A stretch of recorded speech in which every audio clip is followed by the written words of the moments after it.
Mayamang buhay, mga 1,279 ko na subscribers. 2 buwan pa lang po tayo. At ako ay nagpapasalamat sa 270,000 views. Ako po ay nagbigay ng mga English versions, pero may mga comments po na sana magtagalog ako. Ang pinaka-latest ko po ay, ma'am, pwede bang turuan mo ang isang mangingisda, ang isang pedicab driver at isang minimum wage earner lang, paano mabuhay at magplano na i-elevate ang kanilang buhay or maging maginhawa man lang. Kayo po ay may choices kung i-stop nyo po agad, kasi ang aking experience dito ay lumalago po ako sa shorts. So I tried yesterday, dahil nga sa request ng aking ibang mga subscribers, na sana itag-alog ko po itong paano ka ba maging mayaman or bakit ka ba dapat yumaman. So you may either stop now, or instead of listening na sa mga napaka-negatibong mga media platforms, sana bigyan mo ng break ang sarili mo na makapakinig ka naman sa mga motivational or inspirational videos na kagaya ng ating tatalakayin ngayon. So, ang subject po ng topic ko ngayon ay paano ba magplano para maging mayaman. Ay i-start ko po sa napaka-simple, paano ba magplano sa pang-araw-araw. Una po, identify nyo kung ano ang libre sa atin. Common sa akin, common sa'yo. Ano po ba ang libre ngayon? Una, libre na buhay ka. Libre ang hangin. Libre ang tulog. Libre ang magandang pangangatawan. Libre ang mahal sa buhay.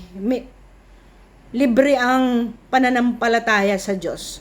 So kung meron ka nun, ibig sabihin may paraan pa ang isang manggagawa o magsasaka na makikinig dito na pwede ka palang lumago. So, una sa lahat, totoo po yun. Health is wealth. Kalusugan muna. Kung sa akin, ang inuuna ko muna talaga kalusugan. Kaya when I read this book, this was issued, and the first edition of which is 2008. So, mula nun po, ako'y naging mindful eater. Ayan. Health po. Una talaga ang health, kasi pag wala na, may high blood ka na at may diabetes ka na, naku, sunod-sunod na po ang ating mga problema sa katawan. Kasi magbabag down ang ating kidney, ang ating liver, ang ating puso, kung ikaw po ay may mga ganon na. Pero, makikita nyo sa mga media platform, lahat po, ang dalawang ito, which is kahit nga cancer, pwede na pong ma-reverse, di ba? So, pwede nang ma-reverse. Ang unang doktor po, sabi ng siyensya at mga doktor natin, ay ikaw po, wala pong pwedeng magdikta sa'yo. Ako, I was faced with stresses in life, at meron po akong isang episode na umakyat po talaga ang aking dugo. And then I nearly passed out. So, kay kulang po ako ng tulog. So, balik po tayo. Ano pa po ba ang basic? Pinaka-basic sa araw-araw mo. Una, tama ba ang kinakain mo para hindi ka magkasakit? Pangalawa, nakakatulog ka ba? Kasi ako ngayon, non-negotiable talaga ang 8 hours na tulog. Talagang kailangan akong matulog. Hindi po ako pala tulog sa araw, but I really ensure myself that I have a straight 8-hour sleep. Yan. So, yung dalawang yun, pag iningatan nyo yun po, mare-reverse po ang lahat. So, anong ginawa ko? 3 days lang po ako nag-take ng mga pang high blood na gamot and I stopped. Pero minomonitor ko po umaga, hapon, gabi ang aking blood pressure. And I returned back to exercise. Pag nag-stop na po kayo talaga mag-walk, mamamatay po tayo kasi yung internal organs po natin ay may connect na mga nerves doon sa ating internal organs. Ayan. So, una po ang health at pagkain. Uulitin ko, hindi ka magiging healthy kung yung kalusugan mo, finifeed mo rin ng puro walang sustansyang pagkain. 6 minutes na po tayo, pero yun talaga, hindi pwede shortcut po sa pagiging mayaman. Ang unang kayamanan na meron ka ay ang inyong kalusugan. So you may wish to stop this or ayun, wala po tayong magagawa. Yan lang talaga. We waste watching congressional hearings. We waste mga chismis sa kapwa-tao natin. But sana at the end of the day man lang, makahanap ka man ng motivational platform na nai-inspire po ang buhay natin. So, una munang iplano mo ang kalusugan mo. But you cannot start with your kalusugan pag hindi tama ang pagkain mo. Kaya if you have seen my 400 plus na mga video uploads in 2 months, kasi August lang po ako nag-start. So, inuna ko muna yung mga tips sa pagkain. Then, nag-escalate po ako sa Feng Shui.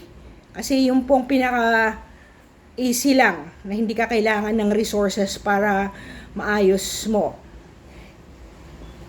Pangatlo po ay yung mga self-healing, yung mga acupressure, at saka yung mga tips sa mga medical kits. And then, nag-vlog din ako ng mga news para updated ka sa anong nangyayari sa ating kapaligiran. Ngayon, unahin nyo po ang pagkain. Planuhin mo, ano bang kakainin mo sa buong week. So, sana may isang araw na ikaw ay bulk ang binibili na pagkain. And then, divide it per day. Yan ang plano mo.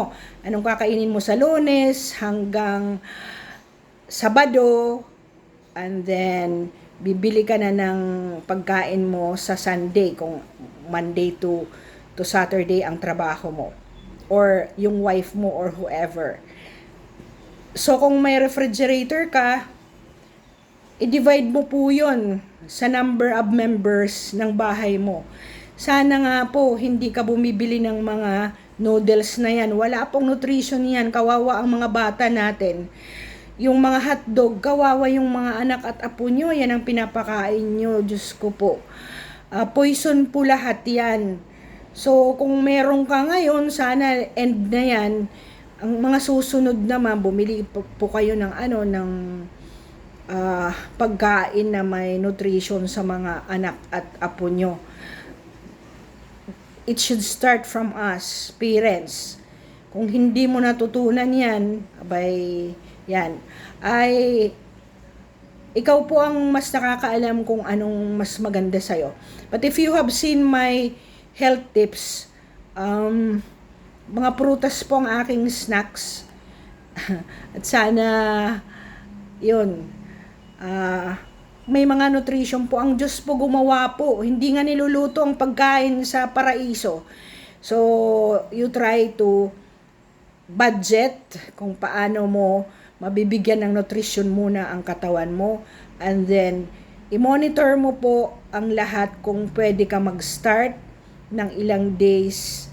Meron po akong kaibigan na kidney transplant na At ang sabi niya sa akin, minomonitor talaga niya kasi nag-diabetes na siya at hindi siya nag-i-insulin everyday. So, nasa inyo po, ikaw po ang doktor. Ako, may mga episodes ako na kailangan i-control ko at hindi po ako nag-i-escalate into high blood at saka diabetes. Uminom po kayo ng maraming tubig sa equivalent po. Meron po akong mga tips kahit sa pag-inom ng tubig. Pangalawa, kunyari, unahin mo muna ang paglinis ng bahay. Yan. Linis ng bahay. Bakit? Cleanliness is next to godliness. There is always a thing for its area. Nandoon po yun sa aking mga feng shui tips sa baba. Hindi lang pwede basta-basta ilagay kung saan ang salamin, ang CR, ang lamesa, anong mga kalat. Hindi po pwede yun. Pati nga po, nakahanap po kayo ba ng bahay na mayaman na ang mga tsinelas ay nasa harap ng pintuan? Wala po, diba? So, itong mga simpleng plano na pag-organize ng bahay mo, makakatulong po ito sa kalusugan mo.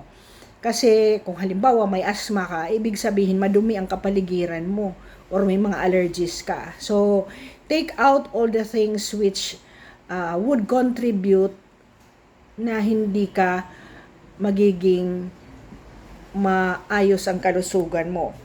So, tiyak dapat ang goal mo muna. Ano muna ang dapat mong unahin ngayon para ikaw ay lumago at maging malinis ang buhay mo. Pangalawa, dapat ay naaabot ang pangarap mo. Ay, alangan naman sabihin mo dapat pagdating ng Enero, ako'y mayaman na. Nako, hindi po yun. So, una, itiyak mo muna anong goal mo, anong plano mo ngayon, masusukat ba yan? Yan ang pangatlo. Maaabot ba yan? Masusukat ba?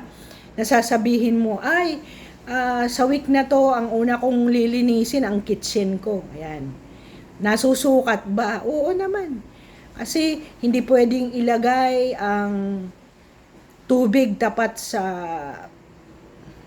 apoy, di ba? Yung mga ganyan, meron po akong tips ng feng shui niyan.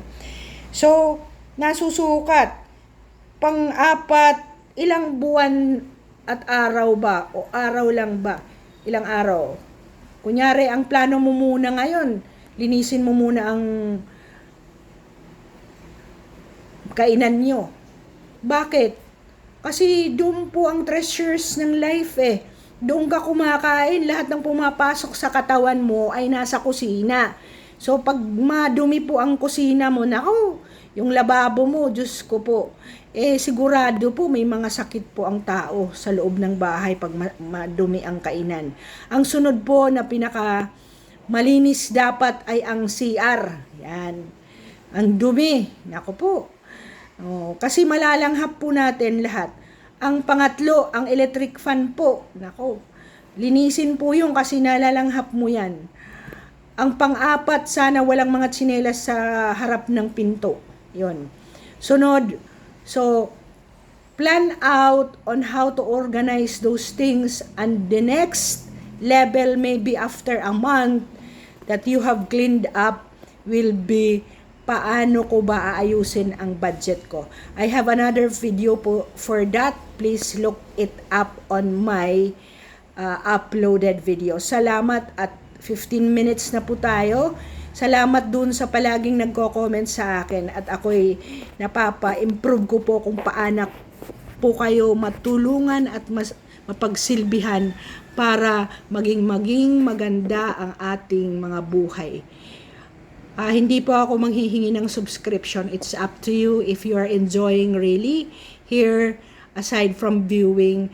But mas maganda sana naka-subscription ka at naka-follow ka para pag may uploaded ako na magandang topic ay nag-prompt po ang wall mo.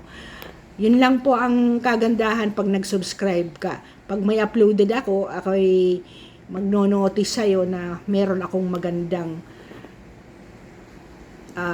topic. Una po sa lahat, huwag nyo pong sayangin ang oras nyo sa mga negatibong platforms ng media. Dapat po yung pinanonood nyo, something that would lift your life and make a difference. Mayamang buhay sa ating lahat. Continue to watch my uploaded videos in the future.